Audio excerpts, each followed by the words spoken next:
Hello, everyone. This is Adam Meister, the Bitcoin Meister, the Disrupt Meister. Welcome to This Week in Bitcoin. Today is January the 15th, 2021. Strong hand, long-term thinking. Bitcoin is the next Bitcoin. One Bitcoin equals one Bitcoin. I'm offended by selling. Some aren't apparently this week. All right, have fun staying poor. That was the theme of the week, to say the least. Remember, if you got questions, I got answers. We all got answers. You can type in BitcoinMeister in there, do a super chat, and we'll try to get to your questions.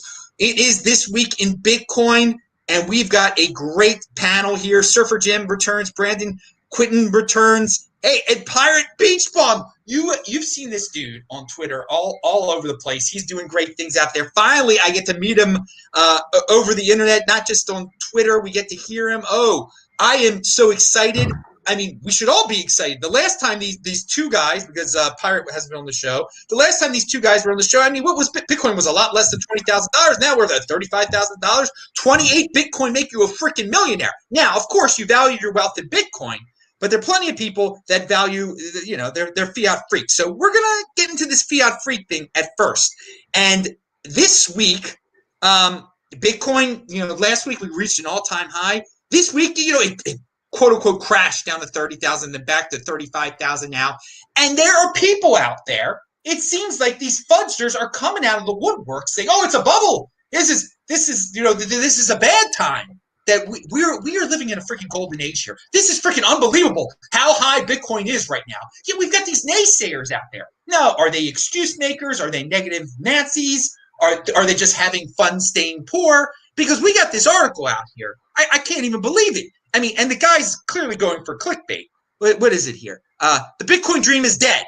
So this dude is basically saying that Bitcoin, the dream was it to be a currency, and because it's not a currency, all this theoretical mumbo jumbo, because it's not his definition of a currency, it's dead. It's over with.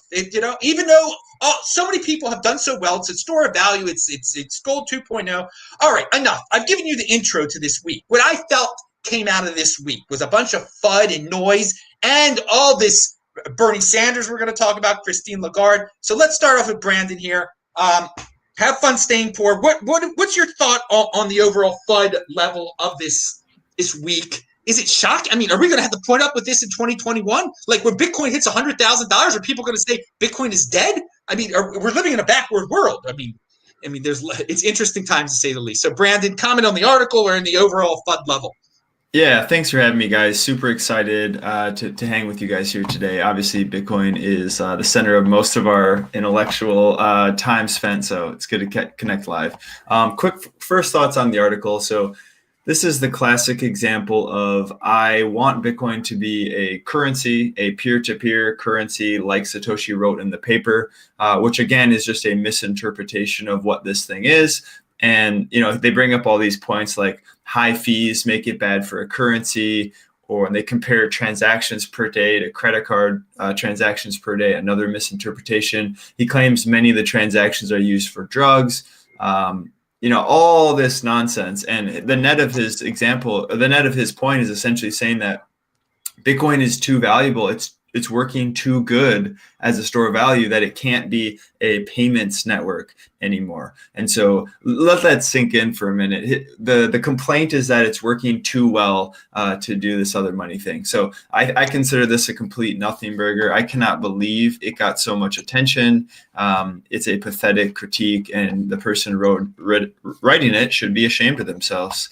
And to bring it to the point of looking forward, like, are we going to have a lot of haters come out of the woodwork? And I think the answer is yes. And so once Bitcoin's price is rising, the people who are sort of triggered by Bitcoin, they're going to try to push back. And the reality is they don't really have much good FUD left. And I coined a term called the paradox of Bitcoin haters, which essentially says that it's sort of coming to the question of why don't we have good critiques of Bitcoin?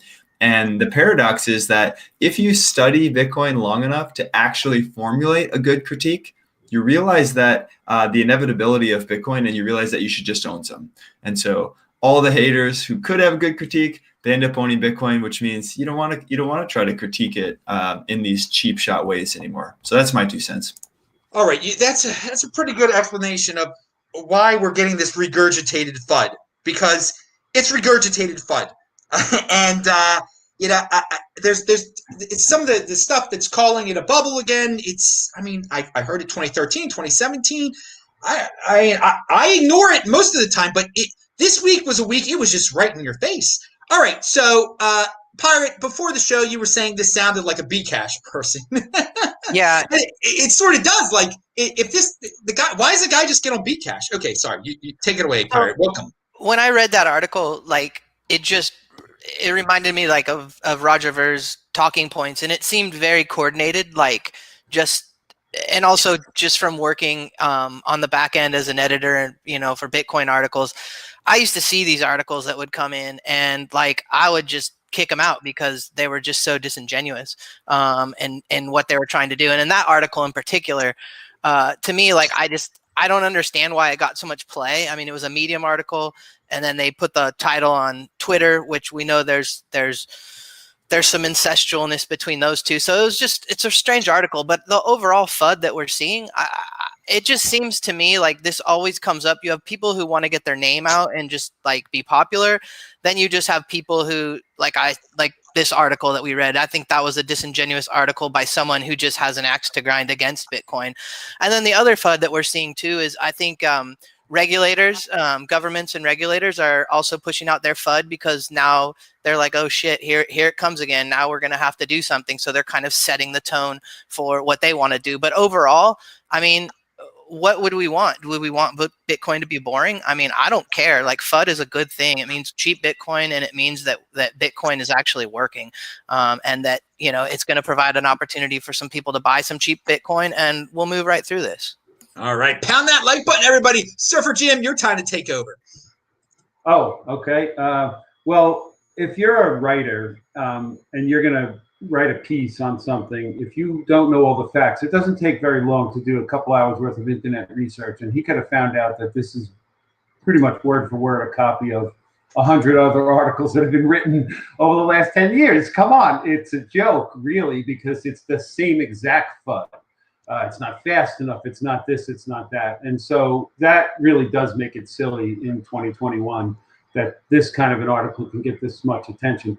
But I think the FUD's always going to be there because we go through waves of adoption, and the new people have to go through it. They have to learn about, oh, okay, the speed of the transaction is not the most critical aspect, or any other metric that somebody wants to look at. So, there's always going to be somebody who's got something else to gain by bashing Bitcoin. They certainly don't own it if they're bashing Bitcoin. So they're in it for some other reason. So it's never going to go away. It's pretty silly. And anybody listening to this broadcast or reading any of these articles or anything, just do a couple hours of research. You'll find the right information. It doesn't take that long to get the truth out of this system.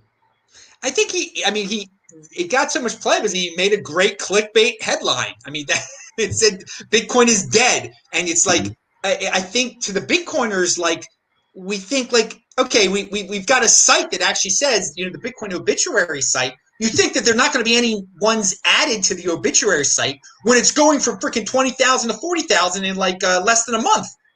but there's a new one. It's unbelievable. So the broader theme of the week for me is have fun staying poor. And there have been people that have asked me about that saying, is it obnoxious?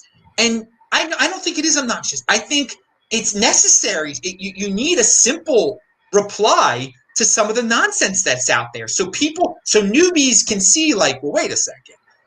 Am I going to just, talk theoretical talk and not better myself? Or am I going to like walk the walk and, and do something, be in motion? So I want to get you guys, Jim, your take on the saying, the overall ethos of have fun staying poor. What's your take on it? What's the meaning of it for you? Basically, the idea that when you tell somebody to have fun staying poor, what you're basically saying to them is, I hope you can look back one day and enjoy the fact that you were unwilling to change your paradigm. because there's new information every day in the world. And if you're not willing to consider some new information once in a while, you're going to get the results of that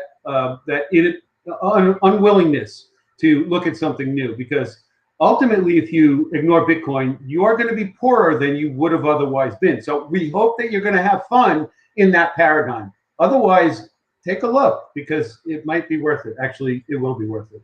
Yeah. And with this recent FUD out there, these FUDsters, I mean, are they blind? Are they not seeing that, you know, if you bought it this spring or fall or whatever, it's amazing. The wealth, you know, people's wealth have increased quite a bit. Their lives have changed. Brandon, what's it mean to you, that saying? Yeah, a couple points here. So number one, people think that this is offensive, and I understand why. It does sound offensive, but there's so many deeper meanings here, like some that were just mentioned. And I think that part of the fact that it's so offensive is actually useful. It is a jarring thing to see and read. And although some people's feelings might hurt, it probably will force them to understand why. And so I think that's sort of like a sneaky way to be useful. Another thing is Bitcoiners feel vindicated right now. We just survived another bear market. We were talked down upon for years. We were made fun of for years. And now the price is going up. And so we're having fun right now staying rich, and we're having fun dunking on the haters. And so this is going to get much, much worse for the haters. Number one, they don't really have any good critiques anyway, so they deserve to be dunked on. But if you can't handle us at 20K or 40K, good luck at 100K, 500K, at $1 million. So more is coming. And my final point here is, actually, I just want to rewind a second. The last point made that it's so important. The paradigm is shifting. And if you don't change your opinion in the face of new evidence, that's going to be a problem. That's not just in Bitcoin, that's in everything. And so just want to underline that previous point. And then lastly, I think the best part about this is Satoshi actually had a message board post where he said, if you don't believe it or don't get it, I don't have time to try to convince you. Sorry. And so have fun staying poor is essentially the uber condensed version of that same sentiment, where it's like, hey, this thing's happening. And if you can't be bothered to educate yourself, that's on you. And I agree with that. That's a very, very good point. I want to say to everyone, be proud of having a strong hand all this time. Be proud. Scream it to the rooftops. You were patient. You were not impulsive. You were a long-term thinker. Deferral of gratification. We should be happy and should invite others to this mindset, to change their ways, to not be impulsive. All right, let's go to Pirate. Your take on have fun staying poor. Have fun staying poor for me it's just an easy way to just reply to somebody that I don't agree with, so I don't have to even waste my breath. Now, some of you are nicer than me. Like, I'm not here to convince you about Bitcoin. If you don't want to get it, that's fine. But like, I'm not going to argue with you about it. And so it's really nice to have that saying. Like, my favorite saying is no, and have fun staying poor. Have fun staying poor is a little bit more snarky and adds a little more to it. But, you know, I did like what Brandon said. Right now, we're having fun dunking on the haters because we've been doubted, we've been kicked, and we've been talked bad about for a long time. Like, we're just crazy. And now we're watching Bitcoin reach new all-time highs. And yeah, like, anybody who wants to have an opinion, you know, all I can say to them is have fun staying poor. Yeah, it saves a lot of time on Twitter. I always encourage people, don't get into these long Twitter debates with these people with all this theoretical stuff. And just leave that one comment and go, or say no, just like you said. Hey, Adam, can I interrupt? Have you seen any of these threads where somebody will just start with an H and then the entire word, have fun staying poor, by one person in a line perfectly, and it happens over and over. We are like relentless as a group. It's pretty funny. It is hilarious. So it leaves an H, then you got an A, a B. I mean, it's immediate. Other people add to it. I've seen it happen quite a few times. So that's a fun little aspect of Twitter. You know, not everybody's the biggest Twitter fan these days because of various things that are going on. But all right, let's. I just want to leave it on one quick FUD note. I linked to an old video of mine from December of 2018 where I actually talk about the FUD that will be coming out in 2021. And when I say, 2021 Bitcoin's going to be doing great. So what kind of new FUD will people come up with to like try to bring Bitcoin down? And I actually say that people will say, well, in theory, aliens could come to Earth and have better technology than us and hack Bitcoin. So that hasn't actually come true yet. But hey, 2021 is long. I'm not saying aliens are coming to Earth. I'm saying it would not shock me if some of these buzzers say, well, what if aliens came to Earth and hacked Bitcoin? That'll convince some people, the quantum people, that'll like kind of confirm them. Like, oh, you see, aliens are going to bring quantum technology, so I shouldn't buy Bitcoin. Have fun staying poor with your aliens and your quantum technology. All right, so moving on to an alien of sort. Bernie Sanders is in charge of the budget committee in the Senate, okay? And this is something, he's been around Washington for quite some time, and his extreme left-leaning policies have been known very clear for a long time. So if you would have said in 2012 even that Bernie Sanders will be in charge of the budget committee of the Senate, people would say, well, that's a nightmare. I mean, how is that even possible to have someone of that political persuasion so far left be in charge of the budget? I mean, what's going to happen to the dollar here? And Biden wants a $2 trillion relief package. So, I mean, hand in hand, Senate and the President, Congress all working together. It's pretty clear what is about to happen here. Yet we still have people that say that Bitcoin, it's speculative. I mean, the dollar is freaking speculative at this point. So we'll start with Pirate. What's your take on Bernie Sanders being in charge of the Senate Budget Committee and Biden and his $2 trillion relief package? What does this mean for Bitcoin? What's your take? Well, okay, so Bernie Sanders is like the fox in the hen house. You know what I mean? He's going to print a lot of money. He loves to spend money, and to me, it just means inflation's going to go up, and they'll use whatever monetary tools they can to manipulate it so it doesn't look like inflation is going up. But how does that compute for Bitcoin? It's great. We're going to see a lot more companies, follow the Michael Saylor playbook. We're going to watch a lot of hedge funds, more hedge funds jumping in. So to me, it makes me even just more bullish on Bitcoin. On other, being someone that lives in the United States, I'm a little bit worried, but I mean, Bitcoin's our FU money, and that's why we're drawn to it. So the good thing is in 4 years this will end, and the last 4 years ended pretty quickly. So we'll hopefully by that time, Bitcoin will be even worth more money. 4 years. Remember, people, value your time in halvings. I don't care about presidential elections. Halvings, baby. That is going to be exciting. Strong hand for the 2024 halving. That's less than 4 years. It does go by fast. Enjoy every moment of it, by the way, people. All right, Brandon. Your take on Bernie Sanders? Is UBI? UBI is clearly on the table, but what's your take on this wild financial situation, leftist financial situation? Yeah, to be honest, none of this is surprising. I'm surprised it's only 1.9 or 2 trillion. I think that's probably just the Q1 stimulus. I foresee very, very heavy-handed UBI within 24 months, as in pretty much everyone gets direct deposit checks. I think that's pretty much inevitable. And the fact that the blue team has all the political offices right now will make that very expedient. And yeah, and I think we're going to be in this bidding war of which president will give you more money. And in the short term, people will accept it and people will think they have more money. And in the long term, it will destroy the dollar. And so, yeah, no surprise there. What I'm optimistic about is the last two times they gave out stimulus checks, there was massive pumps in Bitcoin. And you saw anecdotal evidence, like Coinbase said, they had the most exactly $1,200 buys in the history, like an anomaly. So clearly smart people were dumping that check into Bitcoin. I think the same thing is going to happen with any future stimulus. And one quick stat. So anyone who did plow that $1,200 directly into Bitcoin, that $1,200 is now worth $6,500. It's up 440%. So if you're listening and you get a stimulus check, you know what to do. All right. And again, we're at a point now, 28 Bitcoin make you a freaking millionaire, people. But people would rather have their $2,000 checks than Bitcoin. I don't know. It's what they're fed. They regurgitate what they're fed. All right. Jim, your take on this? Yeah, basically the other guys covered it pretty well. You know, as they print more money, it really only helps Bitcoin because smart people recognize the long-term effect.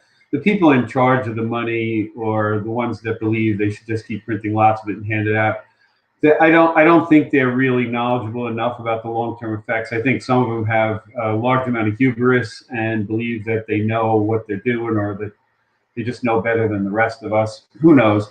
The long-term effects, though, it's pretty well written in history already. Fiat currencies all trend to zero eventually. And as they print more of it, they're just speeding up the process. And those that sit in fiat currencies, the US dollar included, long enough are going to feel the pain. You know, those of us who see the reality of it, more and more people over time are seeing this, are moving some, if not all, of their wealth into the best money on the planet, which is Bitcoin, which is not going to get deflated away through overprinting from a small group of people. So it's just going to increase the, you know, I didn't see it coming. I didn't see the virus coming. I didn't see any of this stuff coming. You know, the world has been turned upside down in the last year. But with Bernie in charge of the money, yeah, it's just going to speed things up. So I guess I'm not really against it. You know, I'm a Bitcoiner. So the faster it happens, I guess the better for us. So yeah, it's sad that it's come to this. Again, you know, morally, it's crazy to be printing all this money. Okay, I would say no, don't do this, but they're doing it, and so I, you know, evaluate the situation. It's good for me because I know not to value my wealth in dollars. So it's a good way. It's a good advertisement for smart people to get out of the dollar. I think we can interpret it that way. But for people that just watch TV, it's, you know, they're going to be really happy to get a $2,000 check, or maybe a $2,000 check every month. So Jim, I know you're great at onboarding new people. You've given out cards.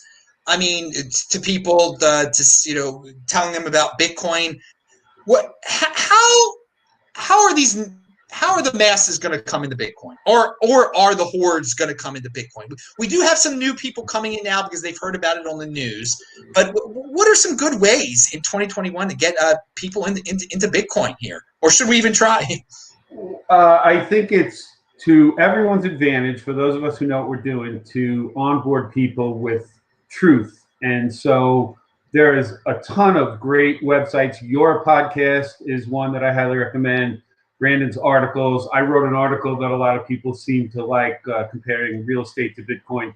The business cards that you referred to that I hand out, I just put a lot of links to different random Bitcoin stuff on there so people can go home, pull it out of their pocket, and go online and find some facts that'll point them in the right direction.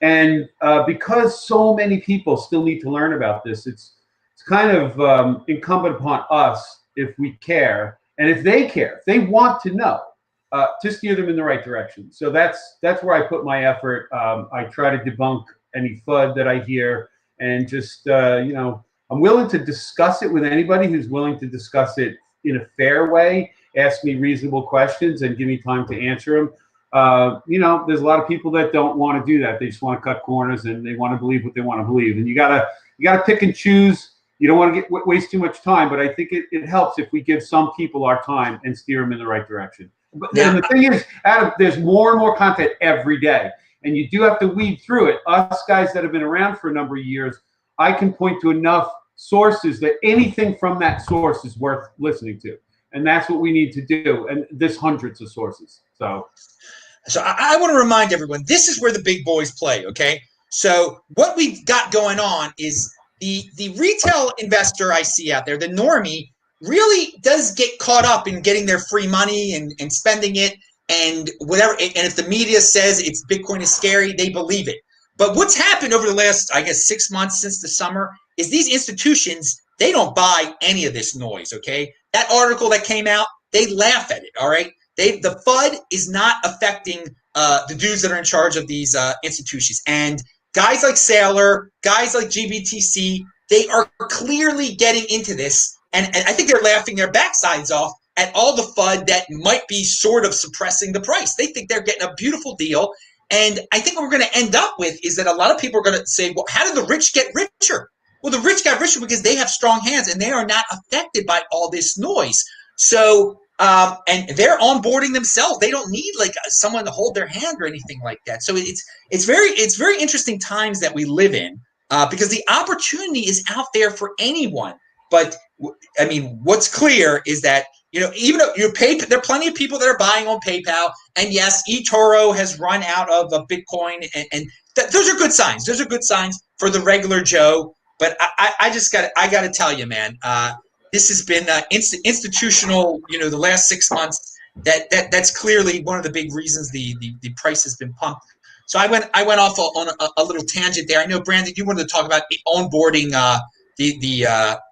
onboarding the masses, if it's possible. Yeah, so a couple of points here. First off, my personal inbound has been blowing up like crazy the last few weeks. I'm having 5 conversations a day at least, many new people buying Bitcoin, walking them through all the steps. It's a lot of time. And I sort of feel like a used Bitcoin salesman at this point. That's like my part-time job. And I think it's also our duty to do this and to help the new coiners, just the basic stuff. Avoid trading, avoid altcoins, not your keys, not your coins. Why Bitcoin matters sort of for the humanity versus just the individual. I think both matter. And I think I've done a lot of posting on my personal Facebook in the last 6 months. And I think that's where probably 80% of the inbound's coming from. And I think that sends a good message to Bitcoiners who we mostly spend our time on Twitter because that's where all the Bitcoiners are. But the majority of the world is not on Twitter. And I think platforms like Facebook, even though I don't personally enjoy being on there, I think it does actually address a new market that needs to hear about it. And a second new market I've been spending a lot of time on this week actually is Clubhouse, which is new. They're slowly letting people in, but it's essentially an audio platform. And I'm getting exposed to an entirely new demographic of people. And I've been spending 5 hours a day, every day, this whole week on there answering questions for noobs. And there are hordes of new people coming in at the very beginning, and they're curious. And my final point here is that Bitcoin has historically grown in these 4-year cycles. And so the bear market's quiet. Very few new people come in. And then when the price comes up, all of a sudden there's all this attention and new people flock in. And that's sort of our opportunity as the existing hodler base to onboard these new folks, teach them the basics. And essentially we're capturing market share when it's easy. And that's because the price is rising. Totally normal. We're all looking to better ourselves in life. So the price goes up. And yeah, let's put our foot on the gas pedal and capture as many of these noobs and help them out. Clubhouse. Now, I just said on my show the other day, I can only spread myself so thin with all these social media platforms. So this is just what exactly is it? I'm looking it up right now. It's people leave messages. What is Clubhouse? Yeah, so you essentially have a small profile, and the main format of content is a audio room. So for example, we could all start a room together and we would be considered moderators, and then other people can just drop in on our room and they're considered listeners. And as moderators, you can essentially invite people up to share. You can raise your hand and then you can invite them up, and you're just having real-time live conversations, and huge names pop up. Like Andreas popped in our room yesterday for a half hour. Nick Carter came this morning, answered some Tether FUD questions. Deadmau5, I was in a room with Deadmau5 this morning, a musician. Eric Weinstein's in there. And it's essentially just like the most intimate, audio is the most intimate way for humans, I think. And yeah, you just build trust quickly. You have real dialogue. And we're watching people know nothing about Bitcoin pop into a room, stay there every day for 5 days and be like, yeah, I have my Bitcoin on a ledger now. I'm dollar cost averaging. And so it's pretty special. And I'm finding myself going there over podcasts, which is very surprising to me because I love podcasts. Very, very interesting here. I'll have to look a little bit when I have some time. Look into this. Hey, Canada Hodl says, BitcoinMeister, what is the minimum amount a no coiner should stack? Well, let me tell you something. I've been doing these shows since 2013. The name of my show has changed over time. I think my daily show changed. The name of the show changed in about 2016 to the One Bitcoin Show. So I was telling people, and maybe it was 2017, for quite some time, just make that simple one what you aim for at first as a no coiner. Okay, so now it's quite expensive. At first, it was $1,000, $1,200, $700, whatever it was. So I just, it's a nice round, easy number. It's the name of my show. what is the minimum amount of no coiners? One. They should aim high for one. Now it's aiming high, but just more than zero. I mean, get off zero is like the most important thing out there. But aim for that one, and once you get that one, then go for two. I mean, there have been people before we got up to $40,000. I mean, there were people that were contacting me like, "I just got my second one, man," and I was so happy for them. So, Pirate, you haven't spoken for a while. Sorry, your take on newbies and onboarding and everything we've been talking about. Yeah, this last couple months has been quite crazy with just the typical family and friends and text blowing up, but then also too on my Twitter, just people asking questions. And it's good. I do agree. We all have to kind of chip in and help people down the path, and at least guide them in the right direction. Although that's kind of scary because you get 5 people in a room and there's probably like 10 different directions they're going to push people in. But I do think right now we are seeing an incredible influx of people, which is great. But the one big thing that I've seen is a lot of my friends who were kind of dabblers, maybe they had a couple $1,000 or here and there, they're making bigger moves, like wanting to drop, 50K, 100K into Bitcoin, which like, for me to hear that from just a no coiner, just be like, I'm ready to do it. Should I do it now? And I'm like, well, I don't want to be the guy to tell you when to spend your money like that. But here's a couple things that you should take into consideration before you make that decision. But I do think we are seeing a big influx of people. And I also think that that's partially why we're seeing a lot of the FUD as well. But Bitcoin's one of those kind of things is you got to get in and you got to invest and learn a little bit and watch it and get your confidence up, and then until you're willing to put in more money. But this is the kind of game where I don't think we're going to see what we saw in 2018. I don't think we're going to see what we saw in 2019. I think we're in uncharted territory, and so there's no better time than right now to get your feet wet. Now, you're the second guy. I don't want to misinterpret you, but we had Anders, or maybe you're the third guy now that's been on my show that doesn't anticipate a bear market in 2022. Am I misinterpreting? Because you said you didn't foresee a 2018 and 2019. No, yeah. Let me. So the way that I feel is that those markets were led by I don't want to say there weren't whales there, but there was a lot less whales, and there was a lot of little hodlers that were coming through, and so when that money washed out, it was like there was a lot of weak hands. That money washed way back further than I ever expected it to, but we all stayed in, and this time I feel like we just have bigger fish in the game, or bigger whales in the game, like the Michael Saylors, like some of these big institutions that have huge holdings, so that when it does wash back, we may lose one or two of them, but I don't think we're going to lose our footing like we lost in 2018. So yeah, we might see a little bit of bearish time, but I don't think it's going to be as aggressive as what we've seen in the past. And again, I'm the first one to say, when any of us are talking, I'm guessing. I'm speculating off of all the research I've done, but I'm guessing just like anyone else. So don't hold me over the coals if I'm wrong. Hey man, you're putting it all out there, which is great. I say 2022, it will crash down to $60,000. That's a great crash. So that puts it in perspective, people. We're not even to the point where it's going to crash down to in the future. That's what I'm saying, at least. Okay, panel members, before we move on, anyone else have anything to say about, we just said a lot. I thought maybe some, okay. Yeah, I've got something to say regarding, is this time going to be different? Please. And I think the answer is yes. And we always think that. And so I'm careful to make these statements because, this time is different. It's sort of like you always get your butt handed to you when you think that. But here's a couple things I see that are different. One, in 2017, so two things. One, the narrative has shifted. Like, what is Bitcoin? Investors understand it differently. And also the world around it changed. So in 2017, the narrative was people were buying Bitcoin, most people, as a pass through to invest in ICOs, because there was this idea that a blockchain was the end all be all general purpose technology. And most people were flooding into that. Bitcoin was widely misunderstood. It was mocked. Today, Bitcoin is widely understood. The content's better. People know it's a store value asset first and foremost, and that's enough to bring Bitcoin to 500 to a million. Simply that narrative, without anything else other than a store value asset. Simultaneously, the environment around Bitcoin changed tremendously from 2017 to 2020. This starts with things like the COVID pandemic, the response to that, never-ending money printer going burr, etc. But what that did is it sort of woke everybody up, and we're starting to reevaluate who are our friends, where are we living, what's our money doing. Everything's being reevaluated.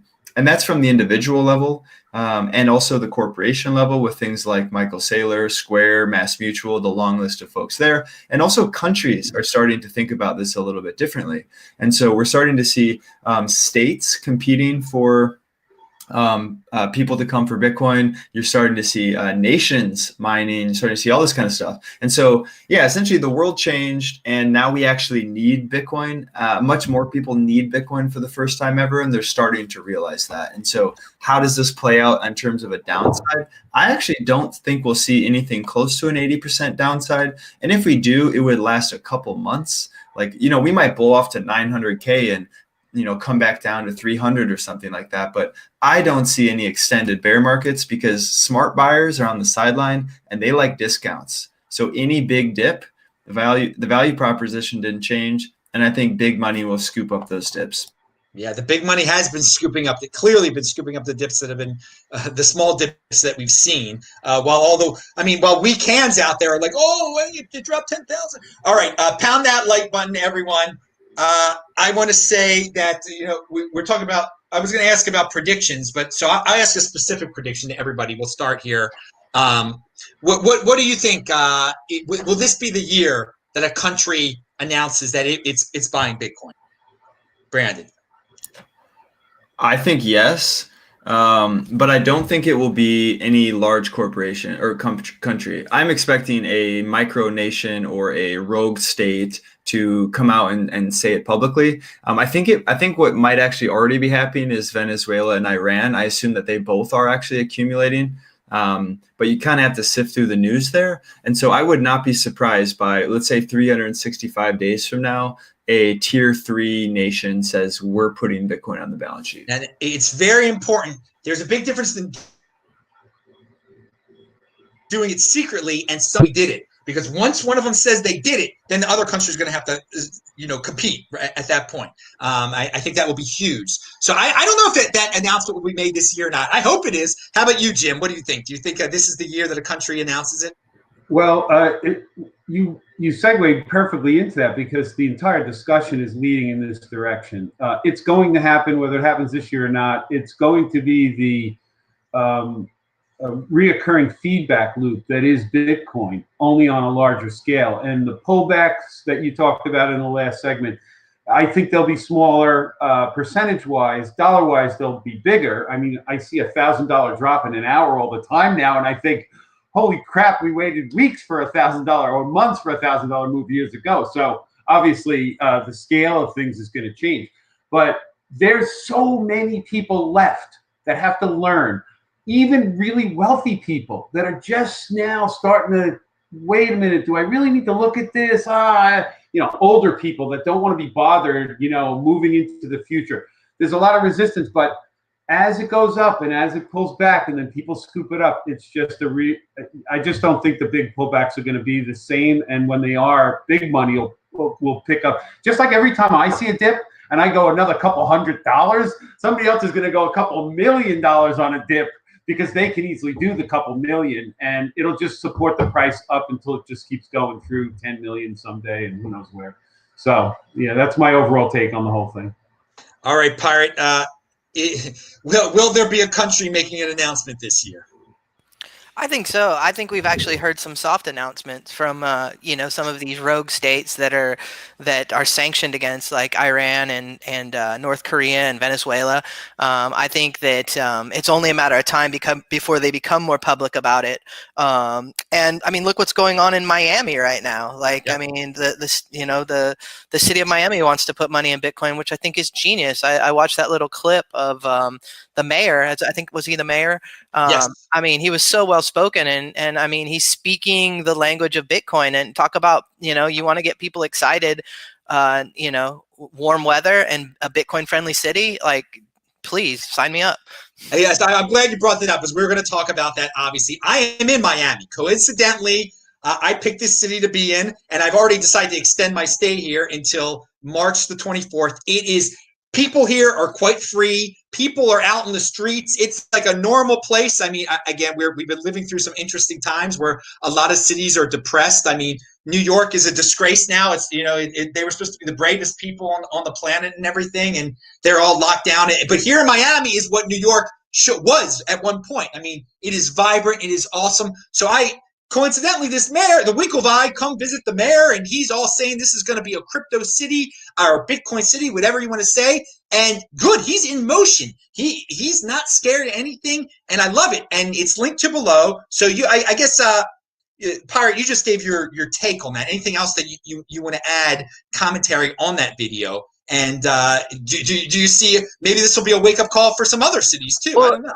The only comment that I have is we're starting to see more and more of this. I mean, we saw a huge push with Wyoming, in the last couple of years, and you're starting to see more states be a lot more Bitcoin friendly. And I think the states that are smart enough to be Bitcoin friendly, as well as fiscally smart enough to put their cash balance, if they have any cash balance, on into Bitcoin. I mean, these are cities that are gonna reap the benefits of the fiscal benefits of a sovereign currency that's not going to be devalued like the US dollar is right now. So I think this is just the beginning, and hopefully we'll just see more and more people fall into line.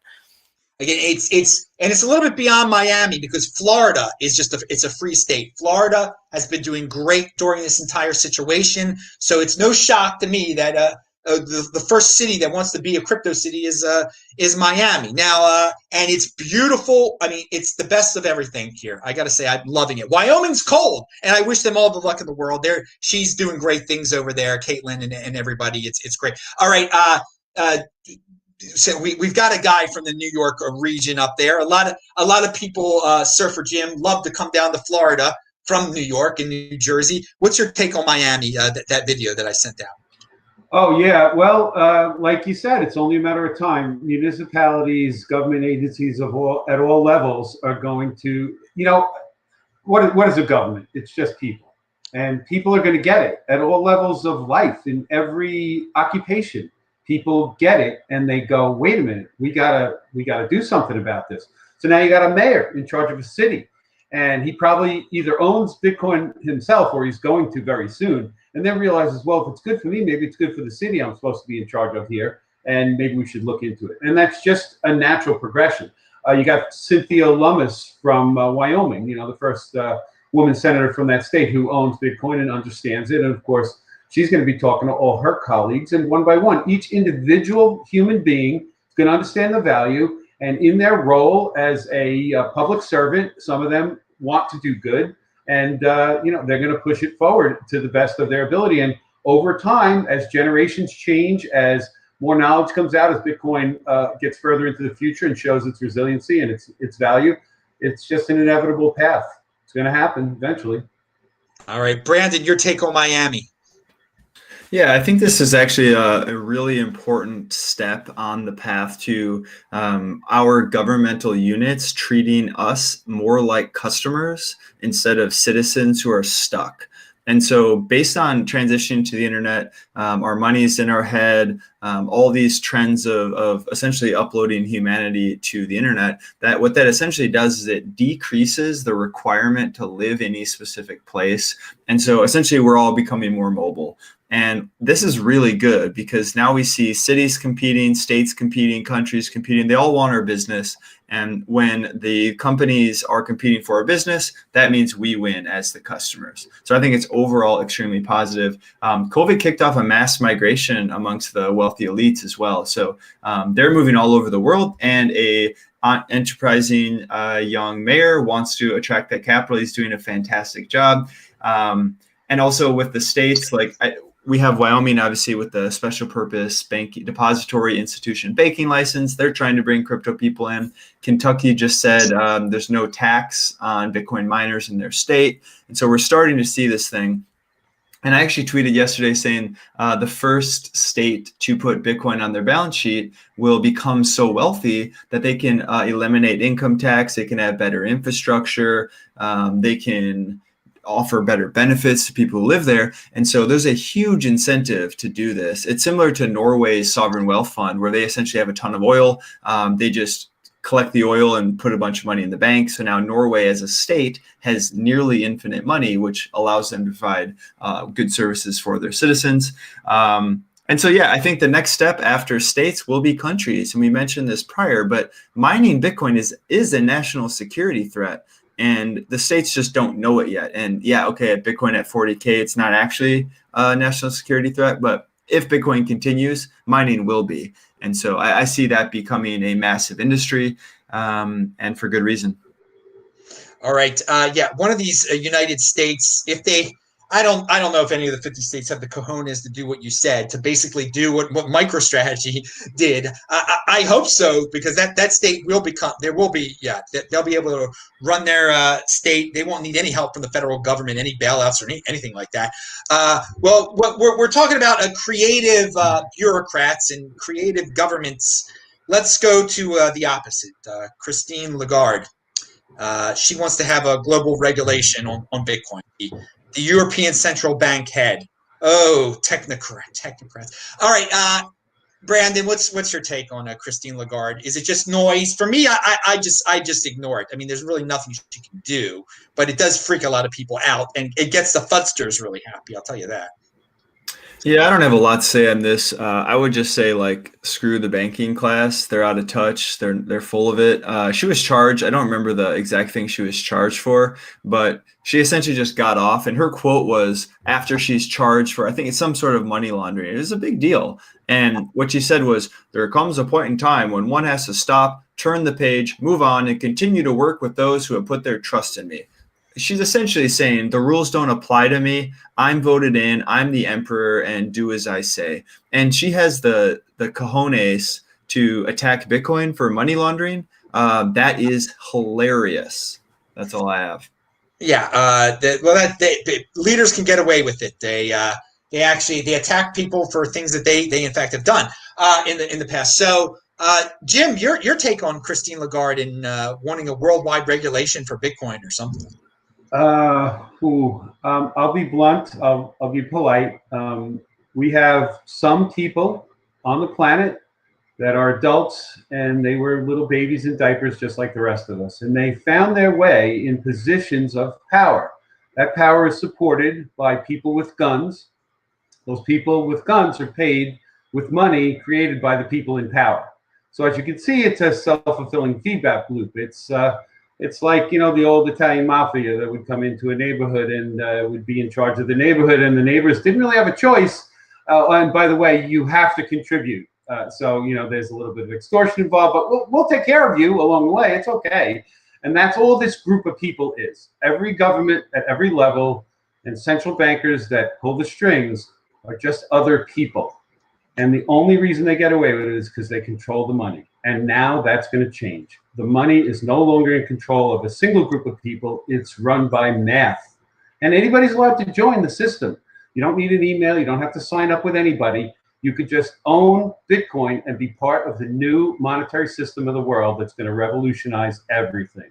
And these parasites, that I call them, that are controlling the money and stealing the productivity of everybody on the planet, shifting it upward to them and their friends, they're going to lose in the long run. The generation or two from now, they will be non-existent. And the people that are living on the planet at that time should experience a world of happiness and prosperity that humanity's never seen before.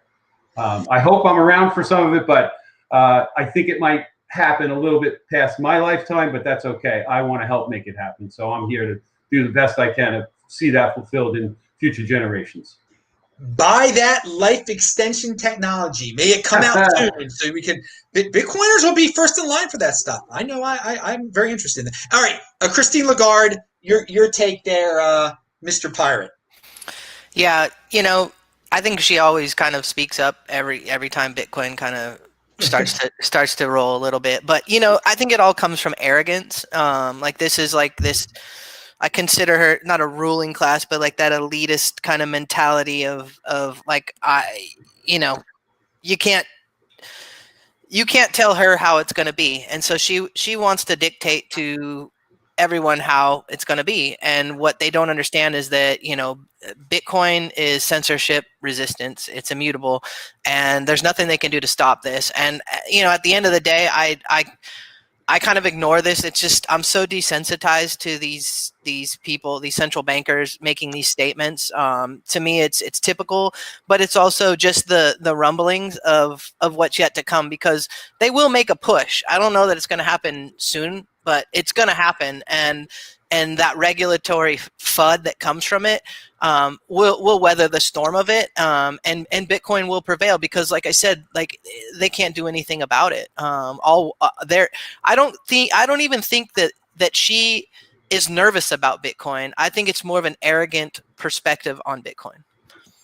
Very, very interesting. Well, they will do something, and that's going to be the digital euro that probably will be rolled out, and FedCoin in the United States. But hey, let them compete. I have no problem with them creating their own digital currencies, because people don't have to use. People will. The 80%ers will fall in line, of course, and use it. But the option is out there. Bitcoin is out there. So let's move on to another subject that involves lovely bureaucracy here. And for me, it's good news. It's a FinCEN extends comment period for controversial crypto wallet rule by 15 days. The Treasury wanted to regulate under what's his name? He's leaving. The guy in charge of the Treasury, Mnuchin. Mnuchin proposed these wallet regulations, and now it seems like they've been delayed. The feedback period has been moved into the next administration. So it's theoretically possible that under the Biden administration, they'll just forget about these proposed rules. I don't know. What do you guys think is about to happen with this? I think it's good news that it got delayed. Brandon?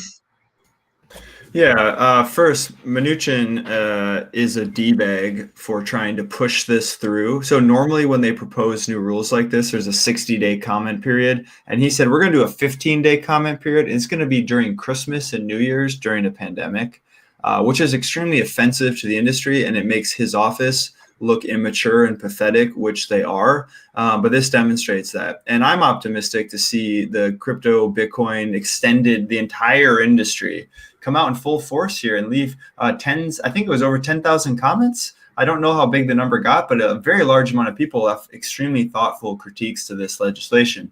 And by law, they're supposed to read them all. And I think they're supposed to give some sort of a response to each and every one of those. And so they said, okay, we'll extend the comment period, which I don't know what that means. I hope it's tail between their legs and it'll get pushed into the Biden administration. Yeah, I hope the legislation just slips through the cracks, because it's garbage legislation. All right, Jim. Yeah, I'm not a fan of any legislation personally. All it is some human beings trying to tell other human beings how they're supposed to live. It's interesting. Brandon hit on it. This guy tried to push it through. He's got a personal agenda. It's hard to know how many people behind him, his adversaries within government, are on the same page or not. And so it's really, does anybody really care? If somebody cares, they'll pick up the ball, they'll run with it, they'll see how far they can get, and maybe something will happen. And if nobody cares, it'll die and it will just disappear in the news cycle and nothing will happen. So who knows? Somebody will always try to, trip up Bitcoin or the industry, at some level. There's always going to be another guy, somebody in government somewhere, and this is just the latest. Who knows how much traction it'll get. Ultimately, the Bitcoin network will not be affected by it. What they'll simply do is they'll just make it harder for some citizens to interact with the Bitcoin network. But the network itself is totally irrelevant to words on paper that these people write. I hope it goes nowhere. But then again, I hope all this legislation goes nowhere. So, a beautiful point there. Beautiful point. All right, Pirate, your take. Yeah, I mean, this is all just kind of the same thing, just another year. And quite honestly, like there's a new administration coming in, and so for me, like I'm not that excited about this new administration, but I am happy of the fact that Mnuchin and I didn't like his policies. I didn't feel like he was a very Bitcoin friendly person, nor did I feel like the Department of Justice was very encryption friendly. So for me, like I try to like reserve my emotions. I'll watch it play out, but again, it's just another regulator. Doing what regulators do, and we're gonna hear a lot more of this, of different kinds and sorts. So don't get too worried about it, people. I thought it was very odd that he tried to get this passed when he's on the way out. So I'm glad it's gotten pushed out. And but now we've got people have also asked me, even though I made a video about it, what do I think about Gary Gensler being in charge of the SEC? Apparently, he said good things about Bitcoin before. I wish there wasn't even an SEC at all. All these guys aren't going to be like super friendly toward Bitcoin, but from what I can tell, Gary Gensler is fine. Whatever. He's a bureaucrat. He's they're all on some level. They all want to stick their fingers in places they shouldn't be in terms of money and cryptocurrency and Bitcoin and everything. He's going to try to interfere in some way, but I'm not too worried about it. Bitcoin, as Jim said, I mean, Bitcoin doesn't care. But do any of you have any insight on Gary Gensler that you want to spit out there real quick before we move on? Any thoughts on him being in charge of the SEC? Doesn't really matter. I heard what you heard, and I didn't. This is secondhand information, but that he is more crypto friendly than, and I don't want to quote it exactly, but like just the way that he looks at Bitcoin and quote unquote cryptocurrencies was in a more positive light than Mnuchin, obviously, with trying to pass through this last minute this last minute guideline. So, I mean, to me, like, I'm just happy that whoever's going to be handling it is knowledgeable about it and understands it, because I don't feel like the last administration embraced it like it should have or it could have, which is ironic, being that the president is being deplatformed right now. Yeah, indeed. You think, yeah, the president clearly from his tweets didn't really understand what Bitcoin even was, and it seems to. They didn't try. It wasn't until the very end with Mnuchin did they really try to do something not so great to Bitcoin. They kind of left it alone, and I would hope that the Biden administration just leaves it alone. But do you guys have anything to say about Gensler, if there is anything to say about him? All right. So we're at the end of the show right now. So I want everybody to give their conclusionary remarks. We might get cut off. So don't worry, if we get cut off for a second, we'll get you back on. Jim, any stories that were left out? Tell us what you're doing and just what's going on. Wow. Working hard, trying to reduce my attack surface, selling as much needless crap in my life and turning it into sats. Trying to red pill, orange pill as many people as I can every day. Just loving life. Actually, considering how crazy last year was, I can't complain. I'm healthier than I was. I surf more than I used to. Bitcoin's value went up, so my net worth went up. A lot of good things have happened. I think that's going to continue, so I'm very happy about that. I have taken to writing. I wrote a couple of pieces recently, and I'm working on a really deep one that hopefully Brandon will appreciate, because it gets into a little metaphysical stuff. Just tying Bitcoin into the way I see how it fits into the world. So looking forward to getting some feedback on that, and keep handing out those business cards to everybody and anybody who'll take them, and trying to get everybody to understand this is a revolution. Everybody needs to pay attention. Don't get left behind. You're going to regret it. You really are going to regret it. If you hear my voice right now and you don't understand Bitcoin and you ignore learning about it, you're going to regret it. In motion. This dude is in motion. All the guests are in motion. They're all linked to below. If you're watching this in 2024 as a no coiner, yeah, you're regretting things right now, dude. Hello, we're happy. 2020 was great for us. All right, and 2021 will be even better. So let's move the pirate here, and you might get cut off here again, but just keep on talking. What are you up to? You're a publisher. You've written some great things in the past. How's it going on? Yeah, I mean, I'm working on my new startup. It's about 2 years old. I'm a dad now, so that's my major focus is my daughter. And then I do write for I write for Citadel 21, and I really enjoy just interviewing people and picking their brains about Bitcoin, as well as just having friends like you and everybody on this panel. Like, you guys are the ones that keep me coming back every day and keeping my brain sharp, talking and learning about Bitcoin. All right. Well, he's linked to below. He is in motion. You made a great debut today, and it was great to meet you this way. All right, now Brandon, we're gonna let you have the final word here. I want you to talk about your fourth turning thing real quick, because that's been out there lately. That's been getting popularized. Your talks about that. So take it away. Say what you want to say. Anything, what you're up to, and anything that was left off for fourth turning. Take it away.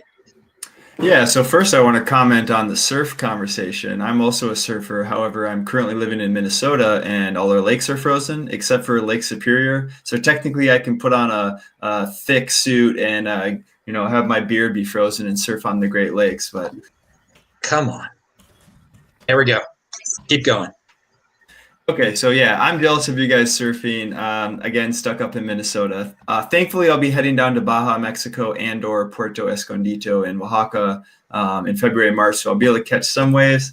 To your point, Adam, regarding the fourth turning, yeah, I published about a 10,000-word essay on my personal website, brandonquittem.com, and I just explored a book called The Fourth Turning and how that relates to Bitcoin. And the thesis is essentially that every 90 years, humanity tears down our institutions, like think politics, think business, think financial system, and we rebuild them. And that's happened roughly every 80 to 90 years over the last 500. And so, yeah, life goes in cycles. I examine what these cycles are, sort of looking at the thesis, and then we look backwards to see what can we learn about history, and then how can we project that forward to today. And we're right in the middle of one of those endpoints of the cycle. And so over the next 10 years, I predict massive change. And I would say 2020 was sort of like the beginning ramp towards the peak of this period. So I think we're actually it's going to increase for maybe 2 to 5 more years. We're going to come to some sort of a conclusion there, and then we'll sort of rebuild the exterior world while the clay is wet, so to speak. You can go to brandonquittem.com or Google Bitcoin and the Rhythms of History, and you can find that. In terms of some words, I would say go help your new coiners. Like it's kind of a hard job, and it's time consuming and all those things. But I do encourage all the Bitcoiners to do that. I feel like it's our duty. And especially the people you care about. You don't have to go find any random people off the street, but save your friends and family, get them on the arc. And to your haters, just remind them to buy Ripple coin because Ripple coin's the standard. Just kidding about that, but seriously, you could. Come say hello on Twitter if any of this resonated. Quittem. And lastly, I do work for a company called Swan. I'm very proud to work there. I think it's the best place to buy Bitcoin in the US. It's Bitcoin only. It's extremely easy to use. I think our new onboarding flow is the fastest way to go from zero to Bitcoin. You can buy a Bitcoin in 5 minutes from very beginning to end. And yeah, we offer automatic recurring purchases. So you can do DCA automatically withdrawing from your bank from daily, weekly, or monthly. We also have instant buys through ACH, and you can do wire transfers. We have the lowest fees for these services. And you can sign up at swanbitcoin.com/quittem. And if you do that, you'll get $10 in free Bitcoin for signing up. And lastly, we're also giving away Jan Pritzker's book, Inventing Bitcoin, which is a fantastic book. And it's free at swanbitcoin.com/free book. And that's all for me. I really appreciate you guys having me, and great hanging with the people I haven't spoke with. Hey, Adam.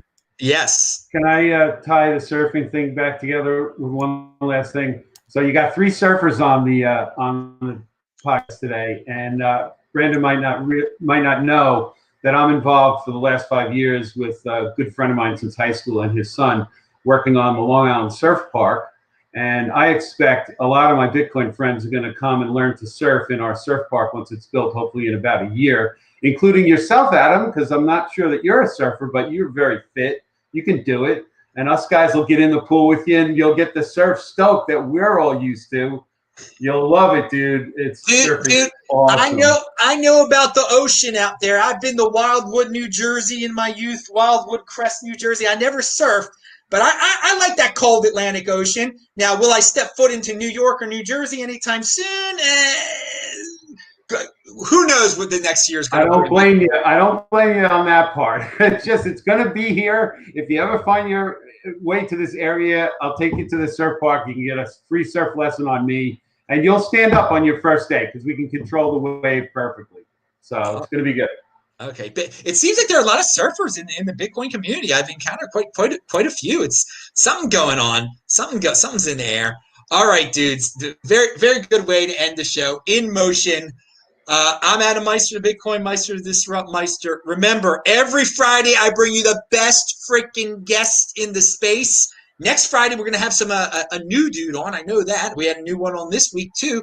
So everybody, come to disruptmeister.com. Follow me on Twitter at TechBalt, TechBalt. You know it, baby. All shows all the time here, Beyond Bitcoin. Who knows what you're going to get. Tomorrow, Saturday night, we got a very special guest on. A relative of mine is going to be on the show with me tomorrow night for the first time ever. So Shabbat Shalom, everybody. Pound that like button. See you real soon. Thank you, guests. Everybody rocked. I'm out of here. Thank you. Yeah. Bye-bye. All right. All right. Let me end it here. Hang on.